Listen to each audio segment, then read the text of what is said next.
নমস্কার সবাইকে, নতুন একটা ভিডিও ব্লগে সবাইকে স্বাগত জানাই। এই ভিডিওটা বেশ পুরনো, যখন আমি প্রথম ঢাকা শহরে এসেছি তখনকারই একটা ভিডিও ব্লগ। ঢাকায় এসে কী করলাম প্রথমের দিকে সেই সব কিছু আজকে আমি আপনাদের সাথে শেয়ার করব।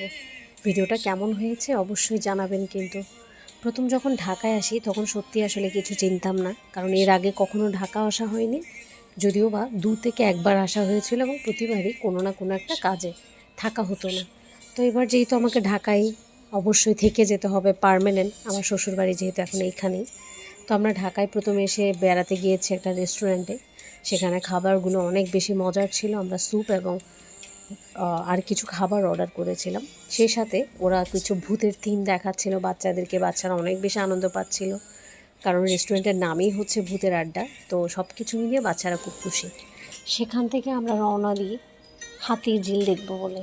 আসলে ঢাকা শহরে খুব একটা জায়গা প্রথম চিনতাম না, আর আমার শাশুড়ি অনেকদিন ঢাকা ছিল বলে উনি কিছুটা জায়গা চিনে। আর সেই সাথে আমার ননদ এবং ননদের পুরো পরিবার এসেছিল ব্যাঙ্গালোর থেকে, তো তাদেরকেও ঘোরানোর একটা ব্যাপার ছিল। তো সবাই মিলে আমরা এই জন্য রওনা দিয়েছিলাম হাতির ঝিল দেখব বলে।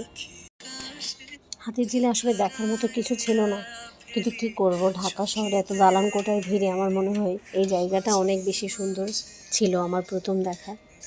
হাতিঝিলে একটা জিনিস আমার খুব ভালো লাগে, প্রতিদিন মানুষ অফিস যাওয়া আসার জন্য দেখতে পাই সবাই এই লঞ্চ বা নৌকাগুলো ব্যবহার করে, এবং আমার মনে হয় এই সময়টা অনেক ভালো, কারণ ঢাকা শহরে জ্যামের বসে থাকার থেকে পানির মধ্যে সামান্য কিছুক্ষণ বিনোদন নেওয়াটা অনেক বেশি ভালো, মানুষের মাইন্ডটাকেও রিফ্রেশ করে।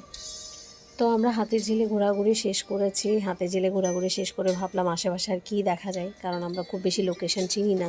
তারপর দেখলাম পাশে আছে রমনা পার্ক, যদিও বা তখন অলরেডি অনেক সন্ধ্যা হয়ে গেছে, কিন্তু কী করব, অনেক দিন ধরে শুনেছি এসেছে রমনার কথা, ভাবলাম রমনা তো একটু ঘুরে আসি। যদিও বা রমনাতে দেখার মতো কিছু পাইনি। আসলে সত্যি কথা বলতে তখন তো মাত্র চট্টগ্রাম ছেড়ে এসেছি, অনেক বেশি মিস করছিলাম শহরটাকে। এই ছিল আমার ঢাকা শহরে আসার প্রথম অভিজ্ঞতা, আপনাদের সাথে শেয়ার করলাম। ভিডিওটা কেমন হয়েছে অবশ্যই জানাবেন, ভালো লাগলে প্লিজ লাইক কমেন্ট করবেন। ধন্যবাদ সবাইকে।